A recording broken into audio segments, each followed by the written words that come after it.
आज की इस क्लास में सभी भक्तों का स्वागत है। अभी हम कीर्तन से स्टार्ट करेंगे। जय राधा माधव कुंज बिहारी, जय राधा माधव कुंज बिहारी,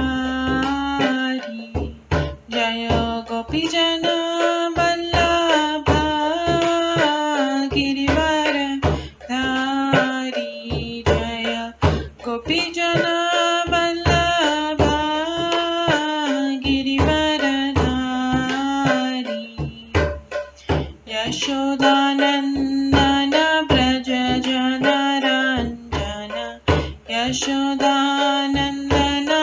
व्रज जनरंजन, यमुना तीरावनचारी, यमुना तीरावनचारी, जय राधा माधव कुंज बिहारी, जय राधा माधव कुंज बिहारी, हरे कृष्णा कृष्णा कृष्णा हरे हरे, हरे राम राम राम हरे हरे, हरे कृष्णा कृष्णा कृष्णा हरे हरे, हरे राम राम राम हरे हरे,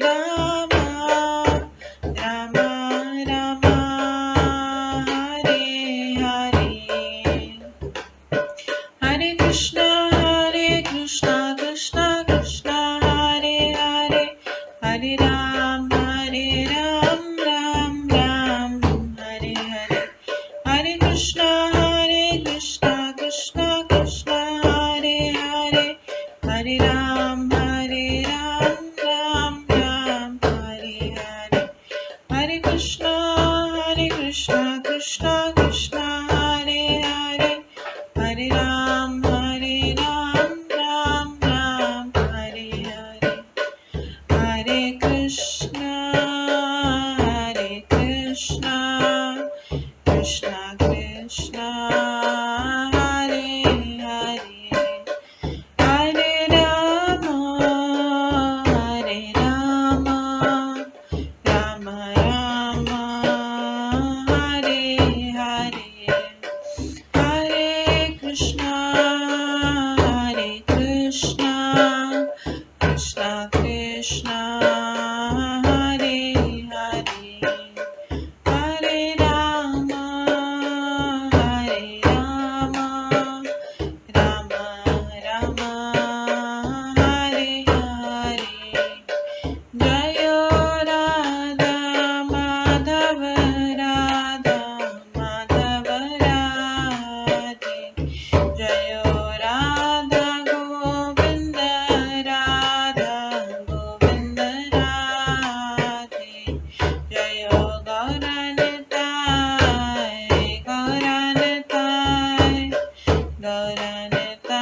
जय गौरनिताय, जय जय प्रभुपाद,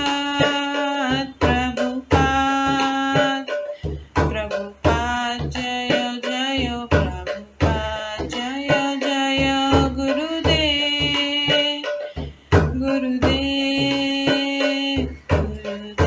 जय जय गुरुदेव, नित्य गौर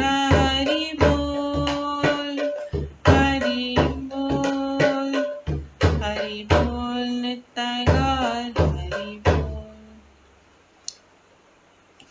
गौर प्रेमानंदे हरि हरि बोल। हरे कृष्णा।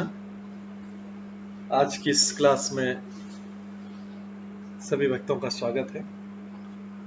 अभी मंगलाचरण से स्टार्ट करेंगे।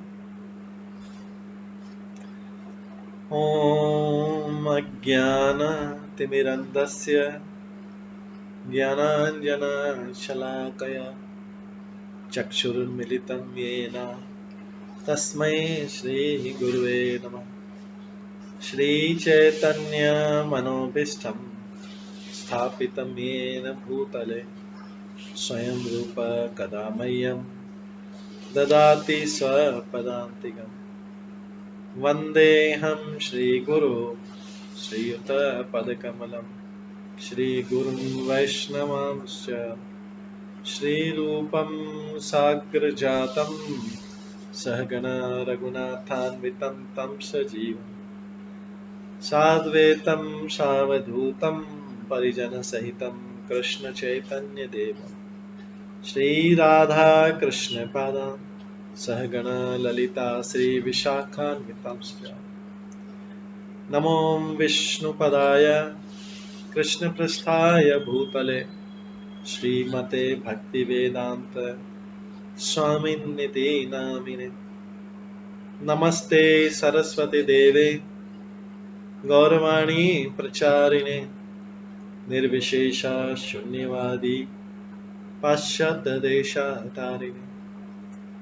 वाञ्छाकल्पतरुभ्यश्च कृपा सिन्धुभ्यैव च पतितानां पावनेभ्यो वैष्णवेभ्यो नमो नमः। जय श्री कृष्ण चैतन्य प्रभु नित्यानंद श्री अद्वैत गदाधर शिवासादि गौर भक्तवृंद। हरे कृष्णा कृष्णा कृष्णा हरे हरे, हरे राम राम राम हरे हरे। ओम नमो भगवते वासुदेवाय। ओम नमो भगवते वासुदेवाय। ओम नमो भगवते वासुदेवाय। नारायणं नमस्कृत्य नरं चैव नरोत्तमं देवीं सरस्वतीं व्यासं ततो जयमुदीरयेत्। नष्टप्रायेषु भद्रेषु नित्यं भागवत सेवया भगवते उत्तम श्लोके भक्तिर्भवति नैष्ठिकी।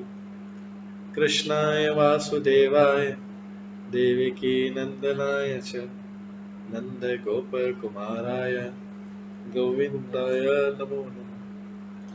सर्ववेदान्तसारमे श्रीभागवतम् इष्यते तद्रसामृतात् नान्यत्र स्याद्रति क्वचित्। आराध्यो भगवान् ब्रजेश कन्यस्तनधाम वृन्दावन रम्या काचिदुपासना ब्रजवधूवर्गेण या कल्पिता। श्रीमद्भागवतं प्रमाणम् अमलं प्रेम पुमार्थमः श्रीचैतन्य महाप्रभुमतम् इदं तत्रादरो न परम्। मूकं करोति वाचालं पङ्गुलङ्घयते गिरिं यत्कृपातमहं वन्दे परमानन्दमाधवम्। हरे कृष्णा।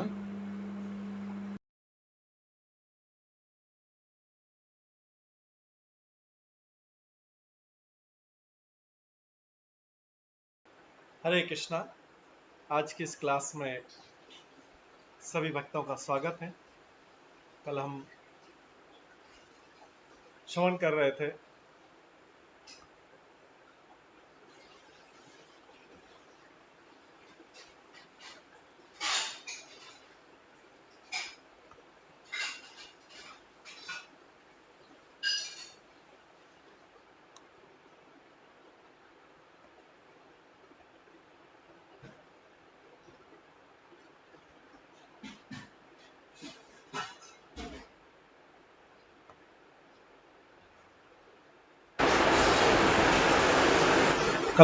कर रहे थे श्रीमद् भागवतम के 9वें स्कंद के 14वें अध्याय से,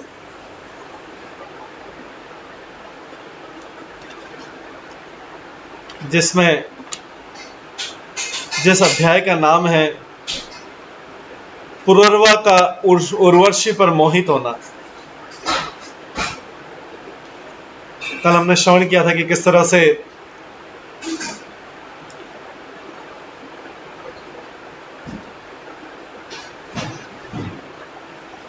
जो सोम देवता है उसने बृहस्पति की पत्नी तारा का अपहरण कर लिया था। इसके बाद देवता और असुरों का युद्ध हुआ।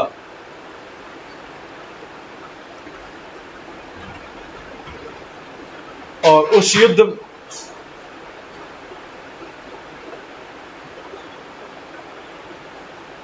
युद्ध में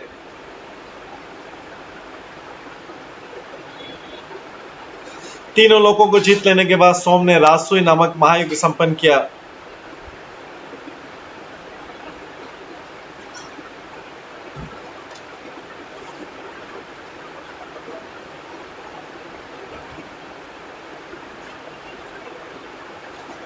इसमें वास्तव में दोनों का विनाश हुआ। जब अंगिरा ने ब्रह्मा जी को सारी घटना की जानकारी दी तो उन्हें चंद्रदेव सोम को बुरी तरह फटकारा। इस तरह ब्रह्मा जी ने तारा को उसके पति को वापस दिला दिया, लेकिन बाद में पता लगा कि तारा गर्भवती है।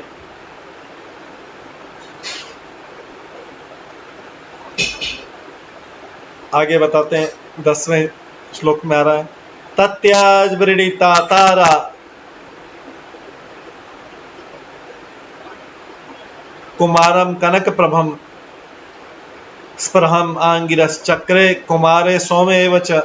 सुखदेव गोस्वामी ने आगे का बृहस्पति का आदेश पाकर अत्यंत लज्जित हुई तारा ने तुरंत बच्चे को जन्म दिया जो अति सुंदर था और जिसकी शारीरिक कांति सोने जैसी थी। बृहस्पति तथा सोम दोनों ने उस सुंदर पत्र को सहारा। ममायम न तव इति उच्चे तस्मिन् विविधमानयो प्रपच्छु ऋषि देवा नए उच्चे वृणिता तुता।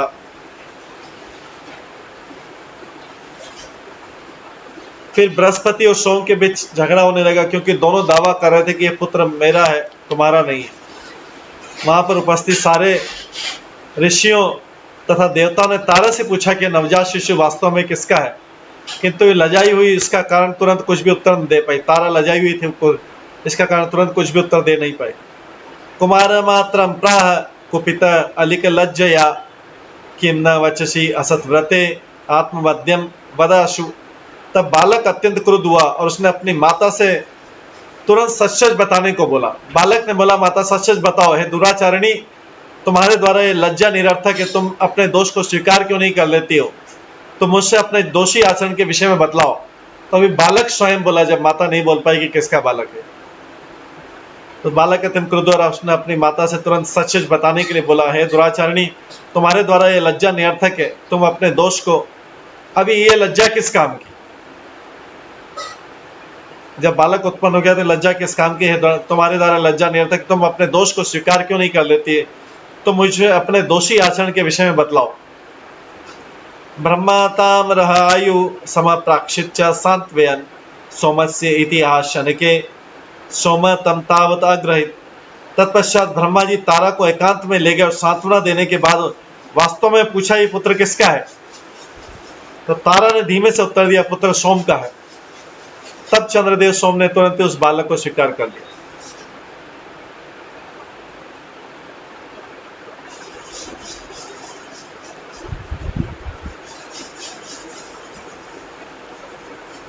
आगे वर्णन आता है, तस्यात्म योनिय कृत बुध इति अभिधान रप बुद्धया गंभीर्या येन पुत्रेण आप उडराट मुदम।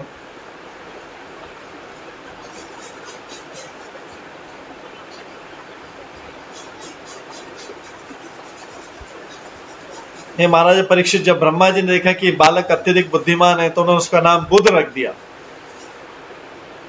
उस बुद्धिमान बालक का नाम बुध रख दिया। इस पुत्र के कारण नक्षत्रों के राजा सोम ने अत्यधिक हर्ष का अनुभव किया।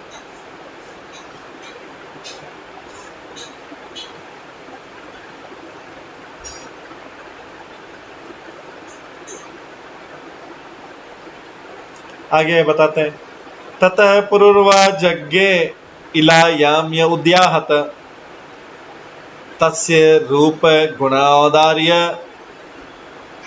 शील द्रविण विक्रमान श्रुत्वा उर्वशी इंद्र भवने गीयमानान् सुर ऋषिणा तथा अंतिकम उपेयाय देवी स्मरश अर्दिता।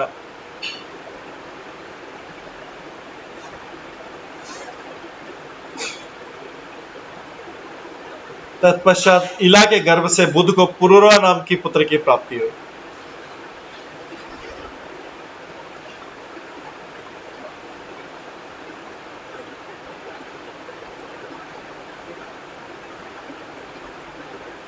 तत्पश्चात इला के गर्भ से बुध को पुरुरवा नामक की पुत्र की प्राप्ति हुई, जिसका वर्णन 9वें स्कंद के प्रारंभ में किया जा चुका है। जब नारद ने इंद्र के दरबार में पुरुरवा के सौंदर्य, गुण, उदारता, आचरण, ऐश्वर्य तथा शक्ति का वर्णन किया तो देवांगना उर्वशी उसके प्रति आकृष्ट हो गई। ये जो पुरुरवा सुंदर पुत्र हुआ, बुध का पुत्र हुआ,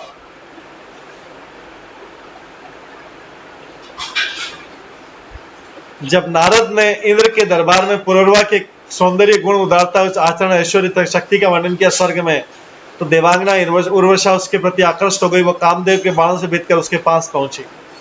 मित्रावरुणो शापात आपन्ना नरलोकताम निशम्य पुरुष श्रेष्ठम कंदर्पम इव रूपिणम धृतिम विष्टभ्य ललना उपतस्ते ततांतिके सताम विलोक्य नृपति हर्षेण उत्फुल्ल लोचन उवाच लक्षणया वाचा देवी मृष्ट तनुरह। मित्र तथा वरुण से शापित उस देवांगना उर्वशी को मित्र तथा वरुण से शाप मिला था। उस देवांगना उर्वशी ने मानवीय गुण अर्जित कर लिए। अतः पर पुरुष श्रेष्ठ कामदेव के समान सुंदर पुरुरवा को देखते से उसने अपने आप को संभाला और वह उसके निकट पहुंची। राजा पुरुरवा ने उर्वशी को देखा तो उसकी आंखों में हर्ष से चमक उठी और उसको रोमांच हो गया। वह विनीत और मधुर वचनों में उससे इस प्रकार बोला।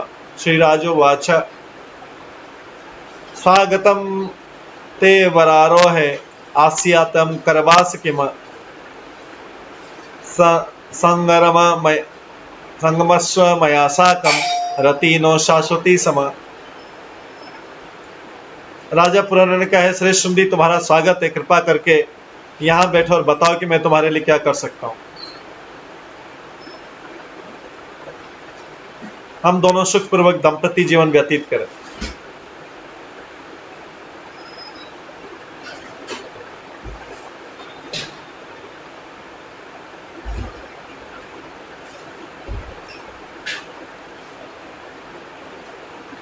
उर्वशी उवाच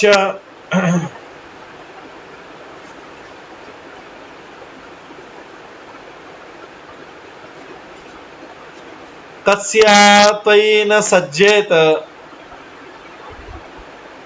मनो दृष्टि च सुंदर यत अंगांतरम मास्याच्यवते हरिणसया। उर्वशी ने उत्तर दिया, रूपवान ऐसी कौन सी स्त्री होगी जिसका मन तथा दृष्टि आपके प्रति आकर्षण हो जाए।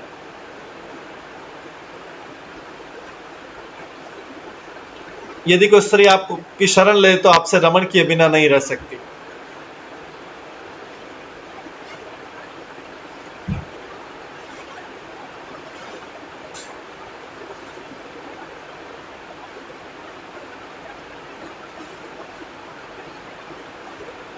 तो तात्पर्य, जब कोई सुंदर पुरुष तथा कोई सुंदर स्त्री परस्पर मिलते तो एक दूसरे का आलिंगन करते, तो इन दोनों लोगों में भला वे किस प्रकार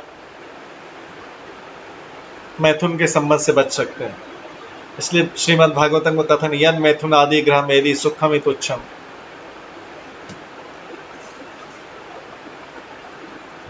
आगे एतावरण को राजन न्यासो रक्षस्य मानद सरसे भवता शाकम श्लाघ्य स्त्रीणाम वरम स्मृत। हे राजा पुरुरवा,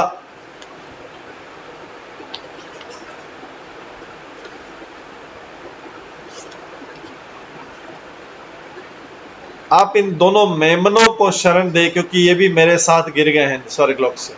यद्यपि मैं स्वर्गलोक की हूं और आप पृथ्वी लोक के हैं, किंतु मैं निश्चय ही आपके साथ संभोग करूंगी। आपको पति के रूप में स्वीकार करने मुझे कोई आपत्ति नहीं, क्योंकि आप हर प्रकार से श्रेष्ठ। तात्पर्य जैसा कि ब्रह्म संहिता में कहा गया, यस्य प्रभा पर्वतो जगदंड कोटिशोशेष वसु सुधादि विभूति भिन्नम। इस ब्रह्मांड में अनेक लोक और अनेक आकाश है। जिस स्वर्गलोक के आकाश से मित्र तथा वरुण द्वारा शापित होकर उर्वशी आई थी, वो इस पृथ्वी के आकाश से भिन्न थी। निसंदेह स्वर्गलोक के निवासी पृथ्वी के निवासियों से श्रेष्ठ है। फिर भी उर्वशी ने पुरवरा की प्रेयसी बनना स्वीकार किया, यद्यपि वो श्रेष्ठ समाज की थी।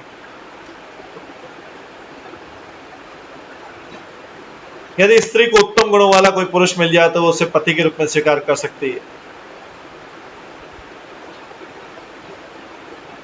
इसी प्रकार यदि किसी मनुष्य की ऐसी स्त्री से भेंट हो जो निम्न कुल की हो, किंतु जिसमें उत्तम गुण पाए जाते हो, वो ऐसी तेजस्वी पत्नी को स्वीकार कर सकता है।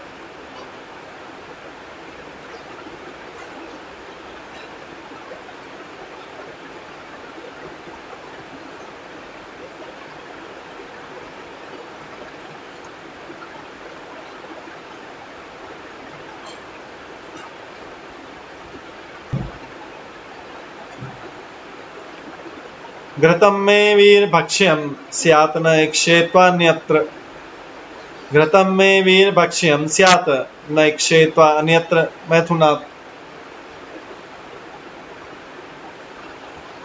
विवास वसम तथा यदि प्रतिपेदे महामना।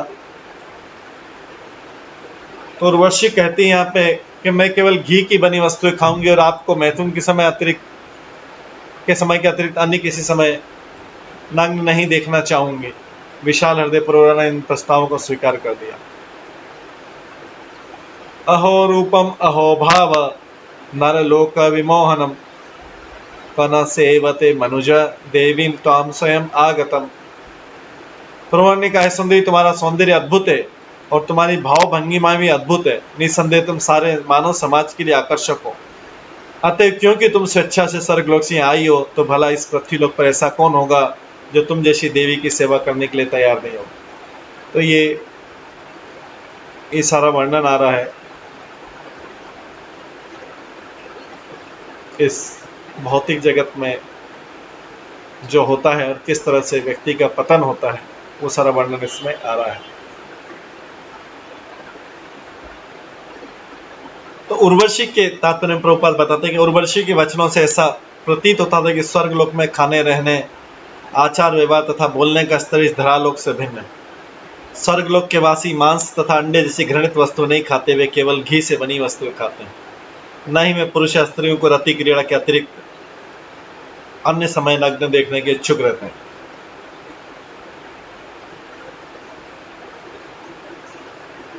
स्वर्गलोक के निवासी शारीरिक रूप से तथा रंग रूप में सुंदर होने के साथ ही अच्छे आचरण वाले और दीर्घजीवी होते हैं, और वो उत्तम भोज करने वाले स्वर्ग और मृत्यु लोक के वासियों में कुछ ये अंतर है। तो इसमें बताने के व्यक्ति के किस तरह से राजा पुरवरा का और उर्वशी का किस तरह से एक दूसरे पर मोहित होना है। ये स्त्री और पुरुष का आकर्षण इस संसार का बनने का केंद्र बिंदु है। आगे बोलते, तया स पुरुष श्रेष्ठा रमन्त्या यथा रहत रेमे विहारेषु कामम क्षेत्ररथ आदिषु। सुखदेव गोस्वामी ने कहा, पुरुष श्रेष्ठ पुरवरा उर्वशी के साथ मुक्त भाव से भोग करने लगा। वे दोनों क्षेत्ररथ नंदन कानन जैसे अनेक देवी स्थलों में रति क्रीड़ा में व्यस्त रहने लगे, जहाँ पर देवतागण भोग विहार करते। रममाण तया देव्या पद्म किजल गंधया ततमुख आमोद मुषितः मुमुदे अहगणान बहुन। उर्वशी का शरीर कमल के केसर की भांति सुगंधित था। उसके मुख तथा शरीर की सुगंध से जीवंत रहकर पुरवरा ने अत्यंत उल्लासपूर्वक अनेक दिनों तक उसके साथ रमण किया। अपश्यन्य उर्वशीमिंद्र गंधर्वान समचौदयत उर्वशी रहित मह्यम आस्थानम न अतिशोभते। उर्वशी को अपनी सभा में न देखकर स्वर्ग के राजा इंद्र ने कहा कि उर्वशी के बिना मेरी सभा मनोहर नहीं लगती। यह सोचकर उसने गंधर्व से अनुरोध किया कि वो उसे पुनः स्वर्गलोक में लाए। ते उपेति महारात्रे तमसी प्रत्युपे स्थित है। उर्वशिया उर्णो जहू नयस्तो राजनी जाय। इस तरह गंधर्वगण पृथ्वी पर आए और अर्धरात्रि के अंधकार में पुरर्वा के घर में प्रकट हुए तथा उर्वशी द्वारा प्रदत्त दोनों मेमने चुरा ले गए। महारात्रि का अर्थ है अर्धरात्रि। महादिशा वे घटके रात्रे मध्यामय। स्मृति में महानिशा को अर्धरात्रि के 12 बजे बतलाया गया। निशम्य आक्रांदितम देवी पुत्रियो नियमानयो हतास्मि अहम कुनाथेन न पुंसा वीरवानिना। उर्वशी दोनों मेमनों को पुत्र स्वरूप मानती थी, अतः जब उन्हें गंधर्वगण लिए जा रहे थे तो उन्होंने मेमनों ने मिमियाना शुरू कर दिया। तो उर्वशी ने इसे सुना। उसने अपने पति को झिड़कियां देते हुए कहा, आए अब मैं ऐसे अयोग्य पति के संरक्षण में रहती हुई मारी जा रही हूँ जो कायर और नपुंसक है किंतु अपने को महान वीर समझता है।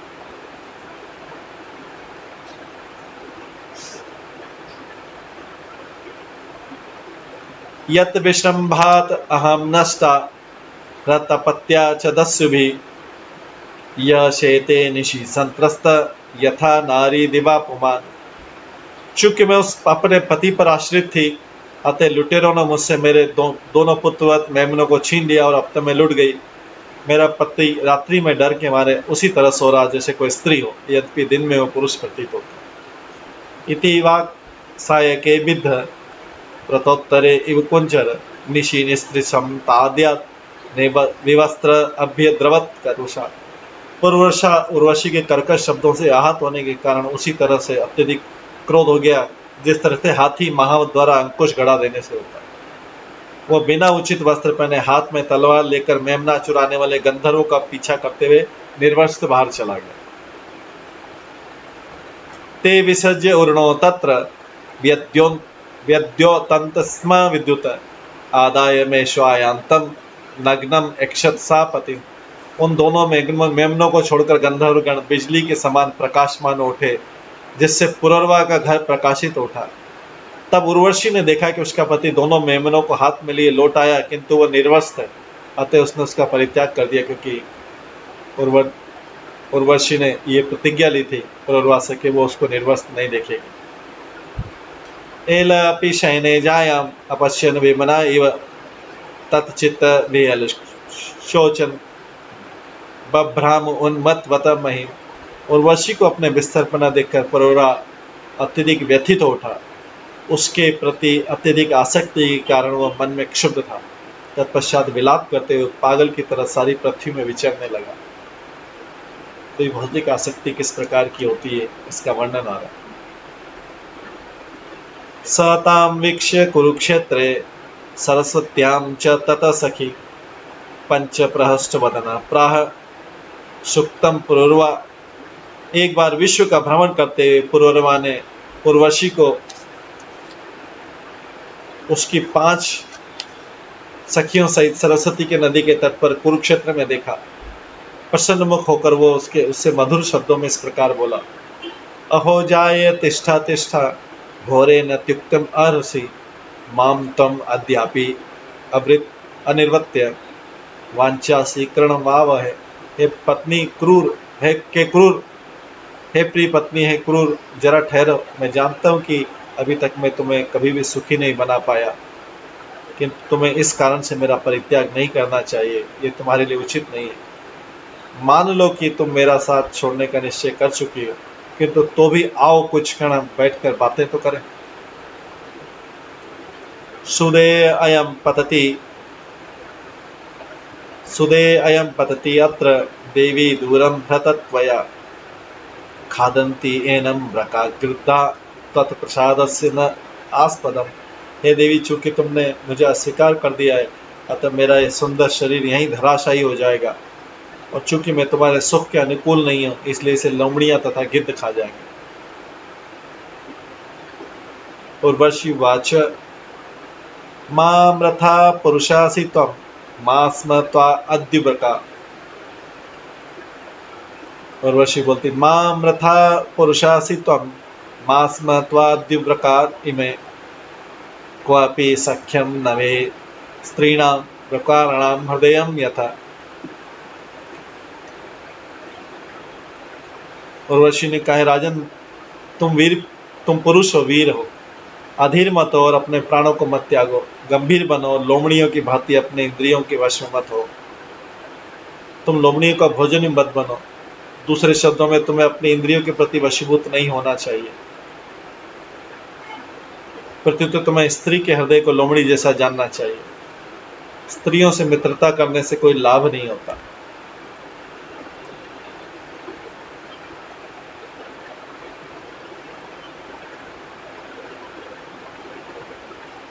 तात्पर्य में चाणक्य पंडित बोलते, चाणक्य पंडित का उपदेश विश्वासो नैव कर्तव्य स्त्रीषु राजकुलेषु च, किसी स्त्री या राजनीति पर कभी विश्वास मत करो। आध्यात्मिक चेतना को प्राप्त किए बिना प्रत्येक व्यक्ति बद्ध और पतित। फिर उन स्त्रियों के विषय में क्या कहा जो मनुष्य की अपेक्षा कम बुद्धिमान होती। स्त्रियों की तुलना शूद्रों तथा वैश्यों से की जाती है, स्त्रियों वैश्य तथा शूद्र। किंतु जब कोई आध्यात्मिक स्तर पर कृष्ण भावना मत पद को प्राप्त कर लेता है, चाहे वो मनुष्य हो या स्त्री, शूद्र हो या अन्य, कुछ सभी बराबर होते हैं। अन्यथा उर्वशी जो स्वयं स्त्री थी और उसके स्वभाव को जानती थी, यह न कहती कि स्त्री का हृदय धूर्त लोमड़ी की तरह होता है। यदि मनुष्य अपनी इंद्रियों को वश में नहीं कर पाता तो ऐसी धूर्त लोमड़ियों का शिकार बन जाता है। किंतु यदि वह इंद्रियों को वश में कर लेता है तो धूर्त लोमड़ी जैसी स्त्री का शिकार नहीं हो सकता। चाणक्य पंडित ने यह भी उपदेश दिया है कि यदि किसी की पत्नी धूर्त लोमड़ी जैसी हो तो उसे तुरंत ही गृहस्थ जीवन का परित्याग करके जंगल चले जाना चाहिए। माता यस्य गृहे नास्ति भार्या चा प्रियवादिनी अरण्यम तेन गंतव्यम यथारण्यम तथा गृहम। चाणक्य श्लोक में कहा गया, कृष्ण भावना भावित ग्रस्तों को धूर्त लोमड़ी जैसी स्त्रियों से अत्यंत सावधान रहने की आवश्यकता है। यदि घर में स्वामी भक्त पत्नी हो और वो कृष्ण भावना अमृत में पति का सहयोग करती हो तो वो घर धन्य, अन्यथा मनुष्य को घर छोड़कर जंगल चला जाए।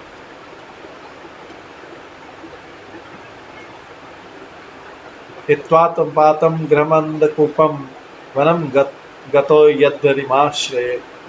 मनुष्य को जंगल जाकर भगवान हरि के चरण कमलों की शरण ग्रहण करनी चाहिए।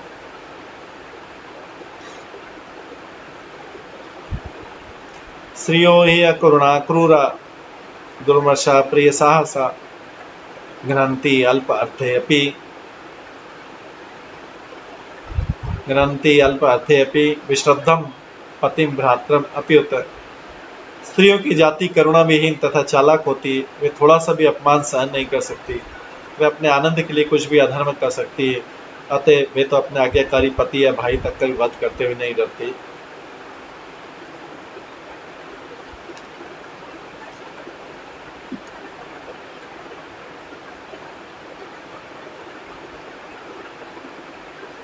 ये सब कहा गया जो कृष्ण भावना में नहीं है, कि जब तक व्यक्ति भौतिक जगत में उसमें स्त्री और पुरुष का भेद है, लेकिन आध्यात्मिक लेवल पे दोनों आत्मा है। तो ये उन स्त्रियों के लिए नहीं जो भक्ति में है, क्योंकि भक्ति में आत्मा के लेवल पे, लेकिन ये भौतिक स्तर पे ऐसा है जो घोर भौतिकवादी मटेरियलिस्टिक है, उनके स्तर पे ऐसा। तो तात्पर्य राजा पर उर्वशी पर अत्यधिक आसक्त था, किंतु उसके पत्नी भक्त होने पर भी उर्वशी ने उसे छोड़ दिया। अब ये विचार करते हुए कि राजा दुर्लभ मनुष्य जीवन को गंवा रहा है, उर्वशी ने स्पष्ट शब्दों में स्त्री की प्रकृति बतला दी।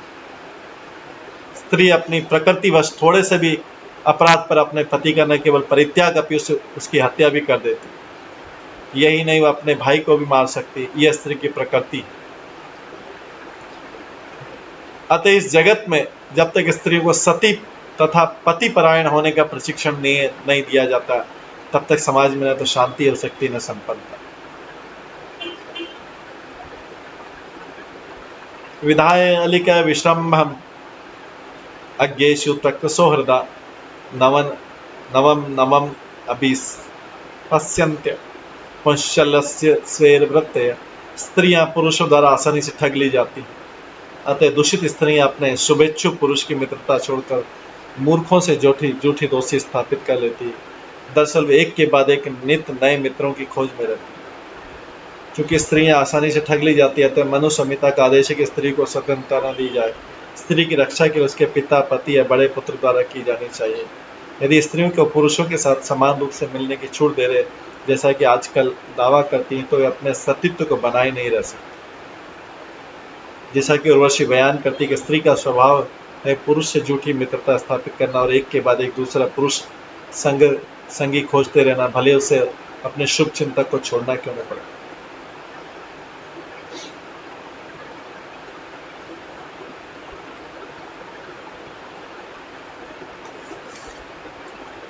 संवत्सरांते ही भावाने एक रात्र महेश्वर रम्रस्यत्य पत्यानि चते भविष्यन्ते अपराणि भो।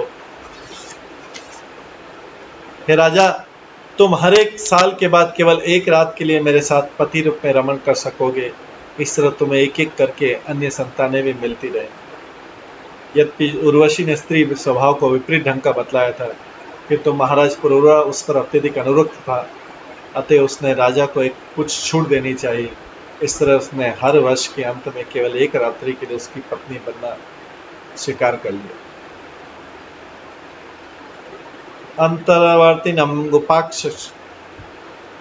अंतर्वर्तनीम उपालक्ष्य देवीं स प्रयो पुरीं पुनः तत्र गता शब्दान्ते उर्वशीं वीरमात्रम। ये जानकर के उर्वशी गर्भवती पुरर्वा अपने महल में वापस आ गया। एक वर्ष बाद कुरुक्षेत्र में ही उर्वशी से पुनः उसकी भेंट हुई। तब वो एक वीर पुत्र की माता थी। उपलभ्य मुदा युक्त समुवास तया निशाम अथ एनम उर्वशी प्राहे कृपणम विरात्रम। वर्ष के अंत में उर्वशी को फिर से पाकर राजा पुरर्वा अत्यधिक हर्षित था तथा उसने एक रात उसके साथ संभोग में बिताई, किंतु उससे विलग होने के विचार से अत्यधिक दुखी था। इसलिए उर्वशी ने उसे इस प्रकार कहा, गंधर्वान उपधाव ईमान तुभ्यं दास्यन्ति मामिति तस्य संस्कृतवतः तुष्टा अग्निस्थालिं ददु नृपः उर्वशी मन्यमानतांस अभ्युदत चरण बने। उर्वशी ने कहा, राजन, तुम गंधर्वों की शरण में जाओ, क्योंकि वे मुझे पुनः तुम्हें दे सकेंगे। इन वचनों के अनुसार राजा ने स्तुतियों द्वारा गंधर्वों को प्रसन्न किया, और जब गंधर्व प्रसन्न हुए तो उन्होंने उसे उर्वशी जैसी एक अग्निस्थाली कन्या प्रदान की। यह सोचकर कि यह कन्या उर्वशी है, वह राजा उसके साथ जंगल में विचरण करने लगा, किंतु बाद में उसकी समझ में आया कि वह उर्वशी नहीं अपितु तो अग्निस्थाली थी। श्री विश्वनाथ चक्रवर्ती ठाकुर का टिप्पणी है कि पुरर्वा अत्यंत कामी था। अग्निस्थाली को प्राप्त करते से ही उसने उसके साथ संभोग करने की ठानी, किंतु संभोग के समय से पता लगा कि वह कन्या उर्वशी नहीं अपितु अग्निस्थाली है। इसका अर्थ हुआ कि प्रत्येक व्यक्ति जिस स्त्री के प्रति आसक्त रहता है उसके विशिष्ट लक्षणों को संभोग के समय जान लेता है। इस तरह पुरुष व संभोग के समय समझ गया कि अग्निस्थाली कन्या उर्वशी नहीं।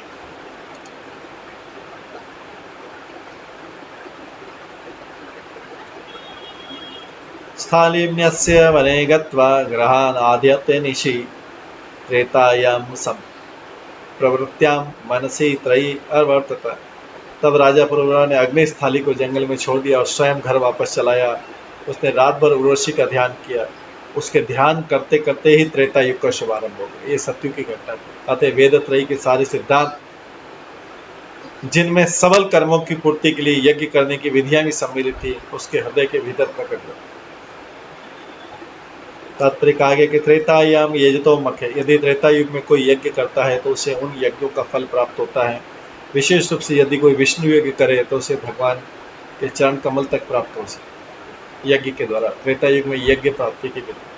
वस्तुतः यज्ञ भगवान को तुष्ट करने के लिए निमित्त किए गए। जब पुरर्वा उर्वशी के ध्यान में मग्न था, तभी त्रेता युग का शुभारंभ हो गया। अतः उसके हृदय में वैदिक यज्ञों का उदय हुआ।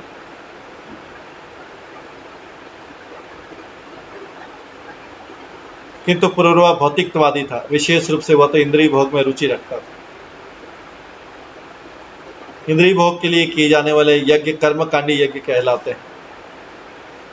अतः उसने अपनी विषय वासनाओं की पूर्ति के लिए कर्मकांडी यज्ञ करने का निश्चय किया।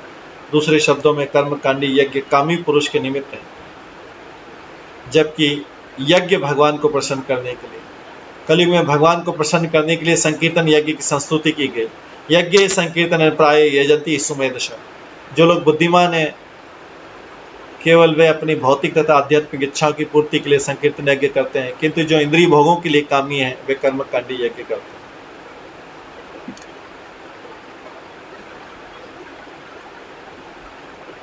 स्थाली स्थानम गतश्वथम शमी गर्भम विलक्ष्य स तेन द्वे अरणी कृत्वा उर्वशी लोक कामय उर्वशी मंत्रत ध्यायन अधर अरिणम उत्तरम आत्मानम उभयो मध्य यत यत प्रजनम प्रभु। जब पुरुरवा के हृदय के कर्मकांडी यज्ञ की विधि प्रकट हुई तो वो उसी स्थान पर गया जहां उसने अग्निस्थाली को छोड़ा था। वहां उसने देखा कि शमी वृक्ष के भीतर से एक अश्वत्थ वृक्ष उगाया है। उसने उस वृक्ष से लकड़ी का टुकड़ा लिया, उससे 2 अरणियां बना ली। अरणियां मतलब होता है यज्ञ में उत्पन्न होने लकड़ी।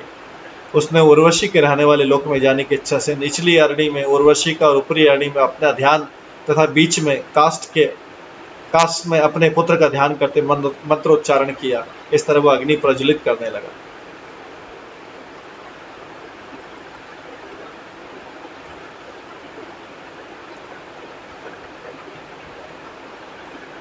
तात्पर्य यज्ञ के लिए वैदिक अग्नि सामान्य दिया सलाई से या ऐसी वस्तु से नहीं जलाई जाती थी। वैदिक यज्ञ अग्नि को अरणियों से जलाया जाता था। ये अरणियां लकड़ी के 2 शुद्ध खंड होते थे जिन्हें तीसरे खंड में रगड़ने से अग्नि उत्पन्न होती थी। यज्ञ करने के लिए ऐसी अग्नि आवश्यक होती थी। यदि यज्ञ सफल होता था तो यज्ञकर्ता की मनोकामना पूरी होती थी। इस तरह पुरुरवा ने अपने काम इच्छाओं को पूरा करने के लिए यज्ञ की प्रक्रिया का सहारा लिया। उसने निचली अरणी को उर्वशी मान लिया और ऊपरी अरणी को स्वयं मान लिया और बीच की लकड़ी को अपना पुत्र मान लिया। यहाँ पर विश्वनाथ चक्रवर्ती ठाकुर ने एक प्रासंगिक मंत्र उद्धत किया जो इस प्रकार है। शमी गर्भाद अग्निमंथ, इस प्रकार का एक और मंत्र है। उर्वश्याम उर्वशी पुरुरवा उर्वशी के गर्भ से निरंतर संतान चाहता था। उसका एकमात्र यह ध्येय था कि उर्वशी संभोग करे जिससे पुत्र उत्पन्न हो। दूसरे शब्दों में उसके हृदय में इतनी वासना थी कि जब वो यज्ञ कर रहा था उसके मन में यज्ञेश्वर भगवान विष्णु का ध्यान न होकर उर्वशी का ध्यान। तो इस जगत की यह स्त्री आसक्ति के बारे में बताया गया। तस्य निर्मंथनात् जात वेदा विभावसु त्रय्या स विद्या राज्ञा पुत्रत्वे कल्पिता त्रिवर्त। पुरुरवा द्वारा अरणियों के रगड़ने से अग्नि उत्पन्न हुई। ऐसी अग्नि से मनुष्य को भौतिक भोग में पूर्ण सफलता मिल सकती और वह संतान उत्पत्ति दीक्षा तथा यज्ञ करते समय शुद्ध हो सकता है, जिन्हें ओम शब्दों के द्वारा आह्वान किया जा सकता। इस प्रकार वह अग्नि राजा पुरुरवा का पुत्र मान ली गई। तात्पर्य वैदिक विधि के अनुसार मनुष्य को वीर्य द्वारा पुत्र प्राप्ति हो सकती, दीक्षा द्वारा प्रामाणिक शिष्य प्राप्त हो सकता है, अथवा यज्ञ की अग्नि द्वारा पुत्र या शिष्य प्राप्त हो सकता है। इस तरह जब महाराजा पुरुरवा ने अरणियों के मंथन से अग्नि उत्पन्न की तो अग्नि उसका पुत्र बन गई। मनुष्य को वीर दीक्षा अथवा यज्ञ द्वारा पुत्र लाभ हो सकता है।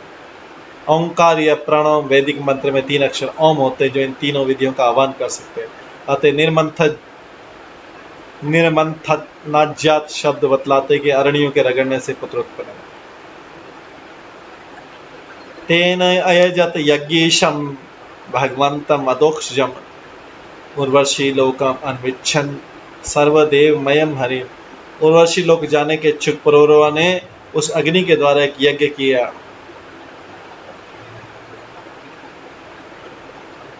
जिससे उसने यज्ञ फल के भोक्ता भगवान हरि को तुष्ट किया। इस प्रकार उसने इंद्रियानुभूति से परे हम समस्त देवताओं के आगार भगवान की पूजा की।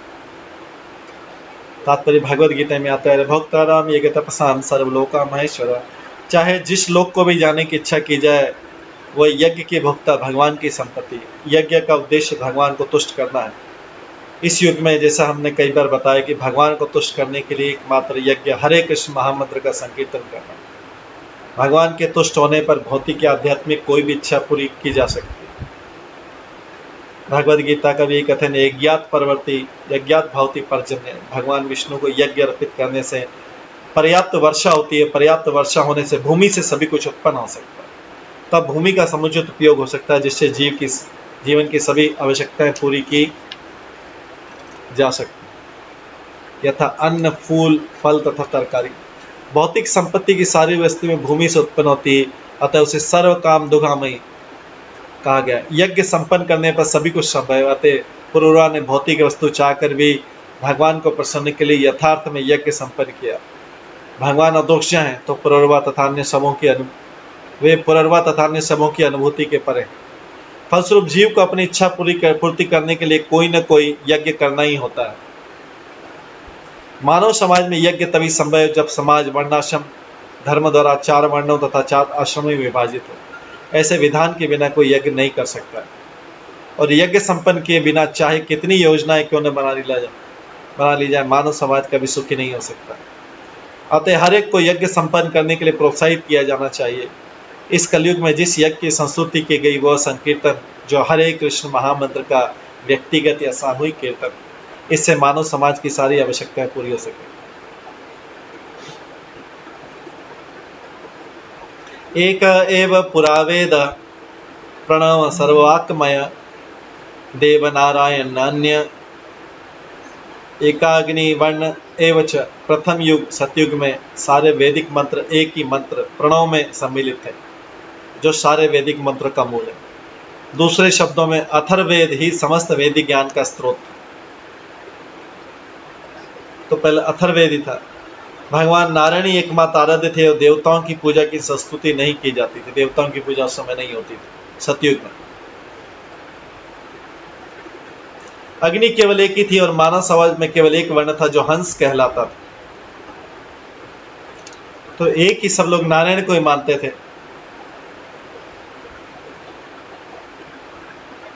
सारे वैदिक मंत्र एक ही मंत्र प्रणव में ओम में सम्मिलित थे। सारे वैदिक मंत्रों का मूल एक ही, वेद एक ही था, अथर्ववेद ही समस्त वैदिक ज्ञान का स्रोत था।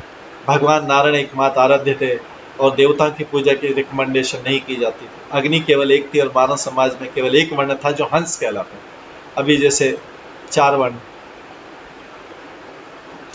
तात्पर्य सतयुग में 4 वेद नहीं थे, अभी तो केवल एक ही वेद था। बाद में कलयुग शुरू होने के बाद यही वेद जो अथर्ववेद है, या कुछ लोग इसे यजुर्वेद भी कहते हैं, ये 4 में विभक्त हो गया।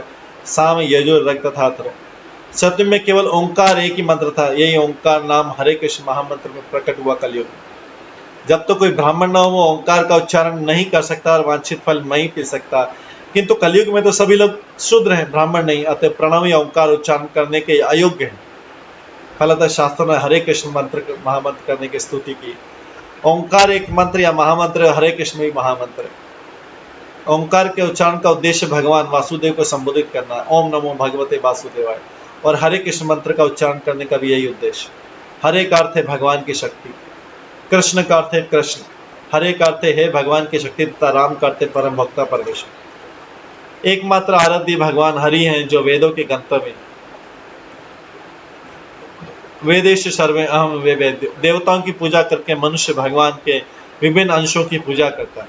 जिस प्रकार कोई वृक्ष की टहनियों को सींचे, किंतु सर्वेश्वर नारायण की पूजा उसी तरह है जिस तरह वृक्ष की जड़ को सींचना है, जिससे तने, शाखाओं, पत्तियों इत्यादि को पानी मिलता है।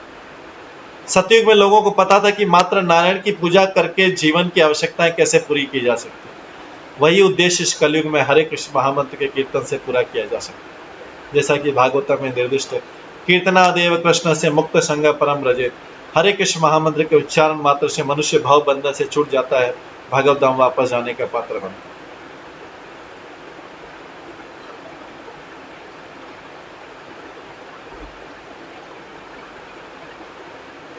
पुरुरवस एवासित त्रयी त्रेता मुखे नृपः अग्नि नना प्रजया राजा लोकम गांधर्वम एवान। हे महाराज परीक्षित, त्रेता युग के प्रारंभ में राजा पुरवरा ने कर्मकांड यज्ञ सूत्रपात किया और इस प्रकार यज्ञिक अग्नि को पुत्र मानने वाला पुरवरा इच्छा अनुसार गंधर्व लोक जाने में समर्थ हुआ। वो इतना आसक्त था, भोगी था, इस तरह यज्ञ करके वो गंधर्व लोक पहुंचा। तो तात्पर्य सतयुग में नारायण की पूजा ध्यान द्वारा की जाती थी। कृते यद ध्यायतो विष्णु, निसंदेह हर व्यक्ति सदैव विष्णु और नारायण का ध्यान करता था और इस ध्यान से उसे सफलता मिलती रहती थी। अगले त्रेता युग में यज्ञ का आरंभ हुआ। त्रेतायाम यजतो मुखे। इस श्लोक में त्रयी त्रैतरीय त्रेता मुखे आया। कर्म कांड वास्तव में सकाम कर्म कहलाते हैं। श्री विश्वनाथ चकित ठाकुर कहते हैं कि स्वयंभू मनुवंतर में प्रारंभ त्रेता युग में प्रीवत इत्यादि ने कर्म कांड प्रारंभ किया। इस तरह ये पुरर्वा का उर्वशी पर मोहितना एक विशेष कथा इसलिए आई कि इस तरह से संसार में, इस जगत में एक राजा ने मोहित होकर किस तरह अपने जीवन को लगा दिया उस भौतिक आसक्ति में। और बाद में हालांकि यज्ञ करते गंधर्व लोग गए, जो गंधर्व देवताओं की एक योनि है। देवताओं की जो और भी ऊंची योनियां भी है, कुछ नीची योनियां भी। गंधर्व भी एक देवताओं में की एक योनि। इस तरह इसमें एक विशेष वर्णन आया 9वें स्कंद में। अब जो है 9वें स्कंद में भगवान के एक अवतार हैं परशुराम का वर्णन आता है।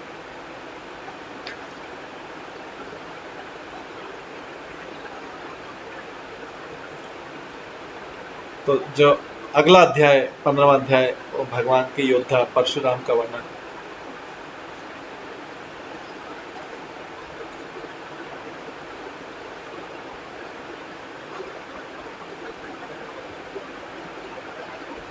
श्री बादरायण उवाच एलस्य च उर्वशी गर्भात् षट् आसनात्मजा नृपः आयु श्रुतायु सत्यायु रयर अथ विजय जय। सुखदेव के समय ने आगे का है, राजा परीक्षित पुरर्वा ने उर्वशी के गर्भ से 6 पुत्र उत्पन्न किए। उनके नाम थे आयु, श्रुतायु, सत्यायु, रय, विजय तथा जय।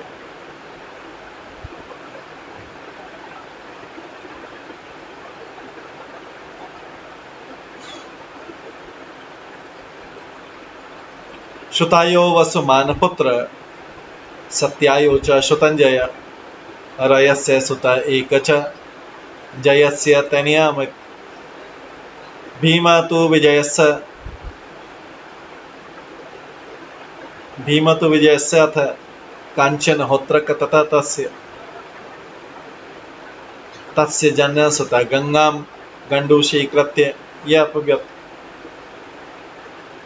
आगे हम देखते हैं कि राजा पुरर्वा ने उर्वशी के गर्भ से जो 6 पुत्र उत्पन्न किए थे, जिनके नाम आयु, श्रुतायु, सत्यायु, रथ, विजय तथा जय थे। उनमें से श्रुतायु का पुत्र वसुमान हुआ, सत्यायु का पुत्र श्रुतंजय हुआ, रय के पुत्र का नाम एक था, जय का पुत्र अमित था और विजय का पुत्र भीम हुआ। भीम का पुत्र कांचन, कांचन का पुत्र होत्रक, होत्रक का पुत्र जानू था, जिसने एक ही घुट में गंगा का सारा पानी पी लिया था। जानू, ये जानू ऋषि बाद में बने, इसी से गंगा का नाम जानवी हुआ। जने तु पुरुतस्य अथ बलाक च आत्मजः अजक तत कुश कुशस्य अपि कुशाम्बु तनय वसु कुशनाभ च चत्वार गाधी आसीत कुशाम्बुज। जनु का पुत्र पुरु था, पुरु का बलाक, बलाक का अजक और अजक का पुत्र कुश। कुश के 4 पुत्र हुए, जिनके नाम थे कुशाम्बुज, तनय, वसु तथा कुशनाभ। कुशाम्बु का पुत्र गाधी था।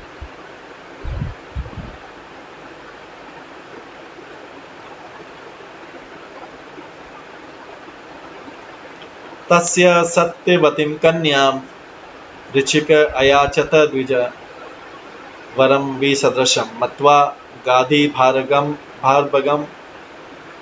भार्गवम अब्रवीत् एकत श्याम कर्णानां हयानां चंद्रवर्चसां शास्त्रं दीयतां शुल्कं कन्याया कुशिका वयम्।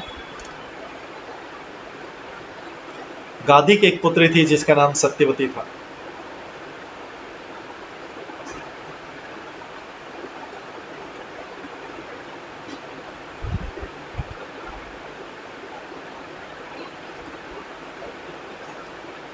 जिससे विवाह करने के लिए ऋचिक नामक ब्रह्मर्षि ने राजा से विनती की, किंतु राजा गाधी ने उस ब्रह्मर्षि को अपनी पुत्री के लिए अयोग्य पति समझकर उस गाधी ने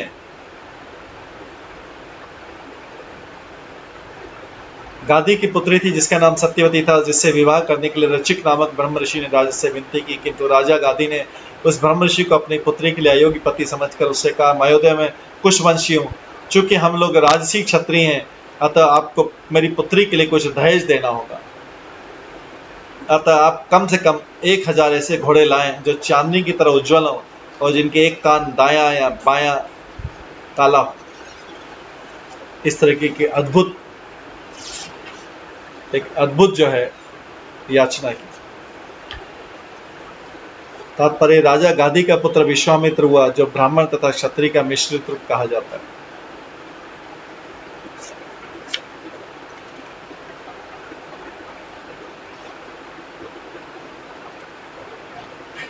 विश्वामित्र ने ब्रह्म ऋषि का पद प्राप्त किया, जैसा कि आगे बताया जाता है। ऋचिक मुनि के साथ सत्यवती का विवाह होने से उनका जो पुत्र होगा वो क्षत्रिय गुणों वाला होगा।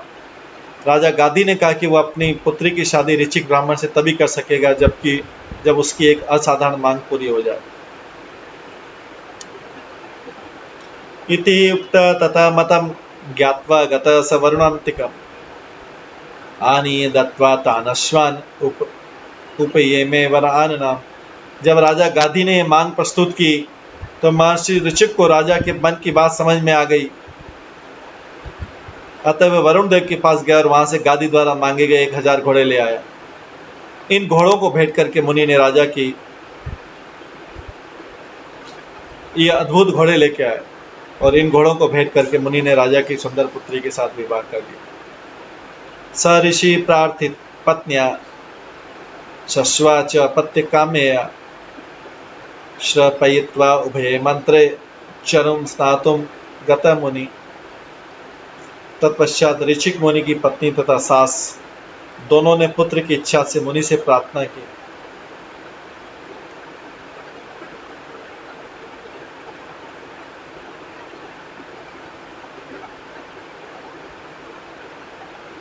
कि वो चरु आहुति तैयार करे।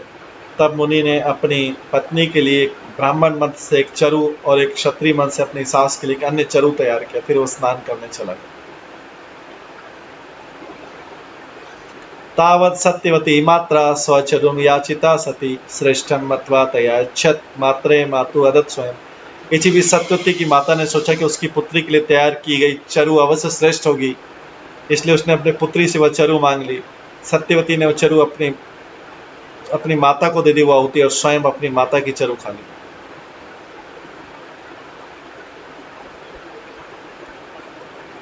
तात्पर्य, पति में अपनी पत्नी के लिए कुछ स्नेह होना अवश्य स्वाभाविक है। अतः सत्यवती की माता ने सोचा कि ऋषि ने सत्यवती के लिए जो चरु तैयार की है वह अवश्य उसकी चरु से श्रेष्ठ होगी।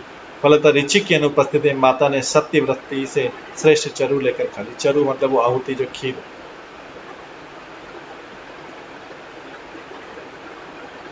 तत्विदित्वा मुनिप्राह पत्नीं कष्टम अकारुषि घोर दंडधर पुत्र भ्राता ते ब्रह्मवित्तम।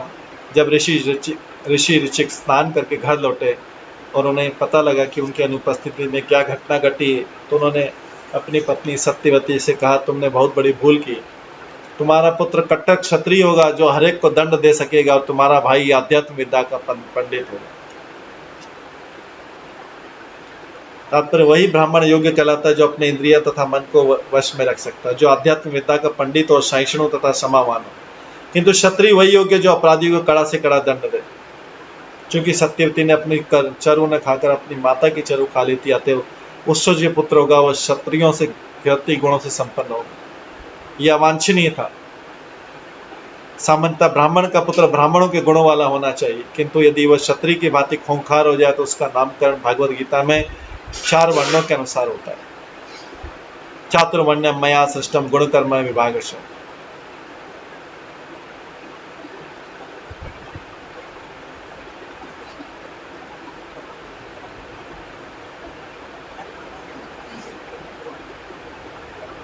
यदि ब्राह्मण का पुत्र ब्राह्मण जैसा आचरण नहीं करता, उसे उसकी योग्यता के अनुसार क्षत्रिय, वैश्य या शूद्र कहा जाएगा। समाज को विभाजित करने का मूल सिद्धांत मनुष्य का जन्म नहीं अपितु उसके गुण तथा कर्म। प्रसादिता सत्यवत्या मां एवं भू इति भार्गव अथ तर्हि भवेत् पुत्र जमदग्नि तथा भवत्।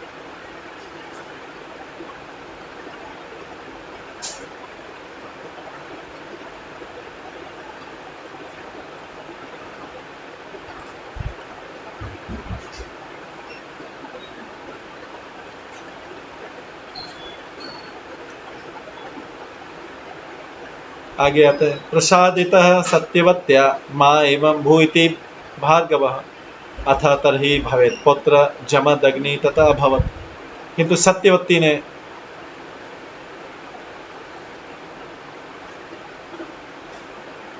ने मधुर वचनों से ऋचिक मुनि को शांत किया और प्रार्थना की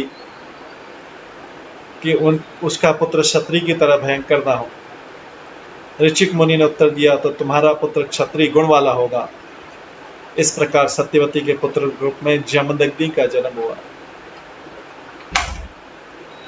सत्यवती ने मधुर वचनों से ऋचिक मुनि को शांत किया और प्रार्थना की कि उसका पुत्र क्षत्रिय की तरह भयंकर नहीं हो। जब उनकी पत्नी ने उससे बोली, ऋचिक मुनि ने उत्तर दिया तुम्हारा पुत्र क्षत्रिय गुण वाला होगा। ठीक है, पुत्र नहीं होगा तो पुत्र होगा क्षत्रिय। इस प्रकार सत्यवती के पुत्र जमदग्नि हुआ। फिर आगे जमदग्नि का पुत्र परशुराम था जो क्षत्रिय गुण वाला। तात्पर्य ऋषि अत्यंत कुपित थे, किंतु सत्यवती ने उन्हें किसी तरह मनाया और उसकी प्रार्थना पर उन्होंने अपना विचार बदल दिया। यहाँ इसका संकेत है कि जमदग्नि के पुत्र के रूप में परशुराम का जन्म होगा। साच बुत सुमत पुण्या कौशिकी लोक पावनी रेणु सुताम रेणुकाम वे जमदग्नि वह यम तस्याम वे भार्गव ऋषे सुता वसुमत आदय यभियान यज्ञे एतेषां राम इति अभिविश्रुतः।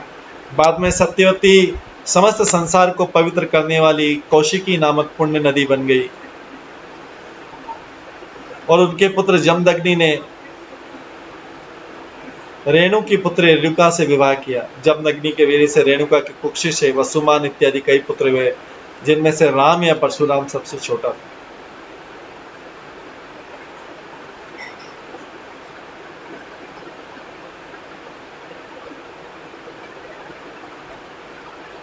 यम आहु वासुदेव अंशम हेय नाम कुल अंतकम त्रिसप्त कृतये इमाम चक्रे निक्षत्रियाम महिम। विद्वान लोग इस परशुराम को भगवान वासुदेव का विख्यात अवतार मानते हैं, जिसने कार्तवीय वंश का विनाश किया था। ये परशुराम ने आगे जाके क्षत्रियों का विनाश किया था, उसमें कार्तवीय भी क्षत्रिय था। परशुराम ने पृथ्वी के सभी क्षत्रियों का 21 बार वध किया था।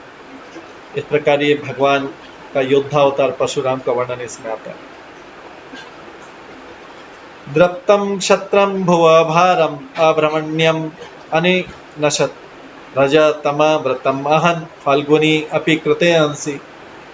जब राजवंश रजो तथा तमोगुण के कारण अत्यधिक गर्वित होकर अधार्मिक बन गया और ब्राह्मणों द्वारा बनाए गए नियमों को कि उनको कोई परवाह नहीं रही, तो परशुराम ने उन सबको मार डाला।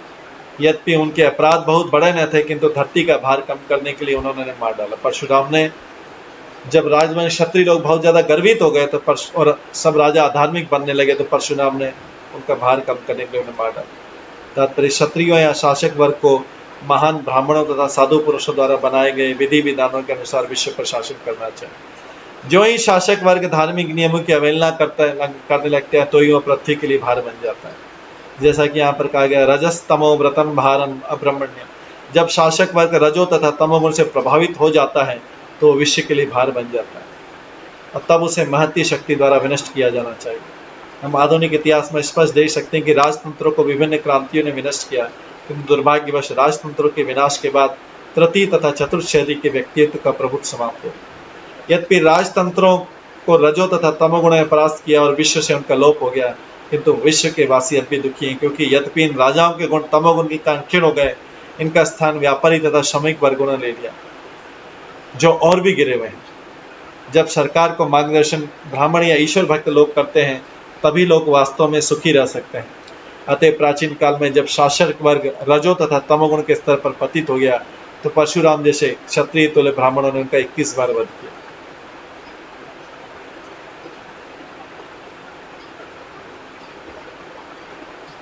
जैसा कि श्रीमद् भागवत में कहा गया, कलयुग में दस्यु प्रायसु राजसु, शासक वर्ग राजन्य लुटेरों की तरह होगा, क्योंकि सरकारी कामकाज में तृतीय तथा चतुर्थ श्रेणी के लोगों का प्राधान्य हो जाएगा। वे धार्मिक नियमों तथा ब्राह्मणों के द्वारा निर्मित विधि विधानों की अवहेलना करते हुए नागरिकों की संपत्ति को मनमाना ढंग से लूटने का प्रयास करेंगे। जैसा कि श्रीमद् भागवत में मैंने असंस्कृता क्रियाहीन रजसा तमसा व्रता प्रजास्ते भक्षयन्ति मलेच्छा राजन रूपेण। अशुद्ध होने, मानव कर्तव्य को ठीक से न करने एवं रजो तथा तमोगुण से प्रभावित होने के कारण अशुद्ध लोग, मलेच्छ लोग सरकारी कर्मचारी बनकर नागरिकों को निगल जाएंगे। प्रजाक्षते भक्षयन्ति। एक अन्य स्थान पर भी श्रीमद् भागवतम में कहा गया, एवं प्रजा भी दुष्टा भी राकिन्नोक्षति मंडले ब्रह्म विटक्षत्र शूद्राणाम यो बलि भविता नृपः प्रजा ही लुब्धे राजन्य निर्गणे दस्यु धर्म में आच्छिन्नदार द्रविणा यास्यन्ति गिरिकाननम। जैसा कि भगवत गीता में बतलाया गया है, मानव समाज 4 विभागों में विभक्त हो गया। चातुर्वर्ण्य मया सृष्टम गुण कर्म विभाग।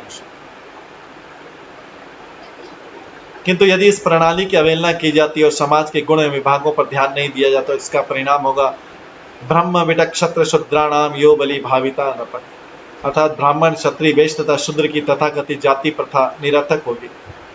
फलस्वरूप जो भी येन के प्रकार शक्तिशाली होगा वही राजा या राज्याध्यक्ष बनेगा, और इस प्रकार प्रजा को इतना सताया जाएगा कि लोग घर बार छोड़कर जंगल में चले जाएंगे। यास्यन्ति गिरिकाननम, जिससे वे उन सरकारी अफसरों के उत्पीड़न से बच सकेंगे जो निर्दय लुटेरों जैसी वृत्ति करेंगे। इसलिए प्रजा को कृष्ण भावना मत आंदोलन या हरे कृष्ण आंदोलन का ग्रहण करना चाहिए, क्योंकि ये भगवान का शब्द अवतार, कली काल नाम रूपे कृष्ण अवतार, अब अपने पवित्र नाम के अवतार के रूप में कृष्ण प्रकट हुए। अतः जब प्रजा कृष्ण भावनामयित हो जाएगी, तभी वो अच्छी सरकार, अच्छा समाज, पूर्ण जीवन तथा भाव बंधन से मुक्ति की आशा रख सकती है।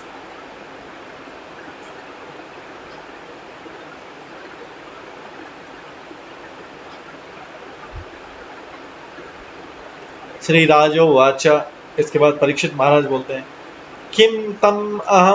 किम तत् अहम भगवत राजन अन्ये अजितात्म भी कृतम येन कुलम नष्टम क्षत्रियाणाम अभिक्षणक्ष। राजा परीक्षित ने सुखदेव गोस्वामी से पूछा, अपनी इंद्रियों को वश में न रखने सकने वाले राजाओं का कौन सा अपराध था जिसके कारण भगवान के अवतार परशुराम ने क्षत्रिय वंश का बार बार विनाश किया। अब परीक्षित महाराज की जिज्ञासा बढ़ गई।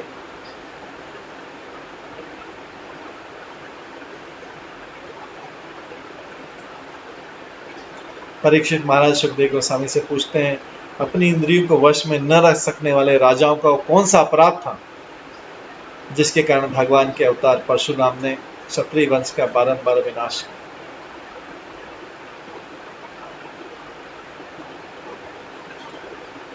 श्री बादरायणी वाचा, सुखदेव गोस्वामी उत्तर देते हैं। सुखदेव गोस्वामी बोलते हैं,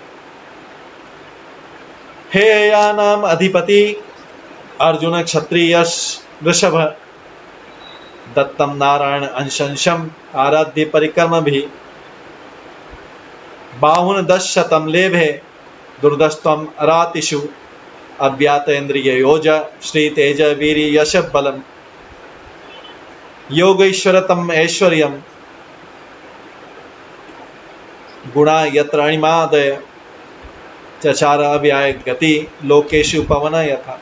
सुखदेव गोस्वामी ने कहा, क्षत्रिय श्रेष्ठ हे राज कार्तिवीय अर्जुन ने भगवान नारायण के स्वांश दत्तात्रेय की पूजा करके 1000 भुजाएं प्राप्त की।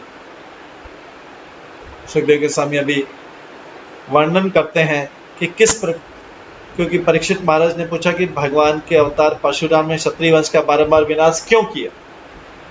उसके उत्तर में सुखदेव गोस्वामी कहते हैं, क्षत्रिय श्रेष्ठ हे राज कार्तिवीय अर्जुन ने भगवान नारायण के स्वांश दत्तात्रेय की पूजा करके 1000 भुजाएं प्राप्त की। वह शत्रुओं द्वारा अपराजय बन गया और उसे अव्याहत इंद्रिय शक्ति, सौंदर्य, प्रभाव, बल, यश तथा अणिमा लघिमा जैसी 8 योग सिद्धियां प्राप्त करने की शक्ति मिल गई।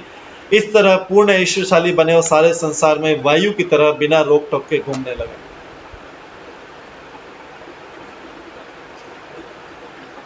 तो यहाँ पे उस क्षत्रिय राजा का वर्णन बताया जा रहा है। हे राज कार्तिवीय अर्जुन, जिसकी सहस्त्र भुजाएं हो गई, भगवान से उसने दत्तात्रेय की पूजा करके हजाएं भुजाएं प्राप्त।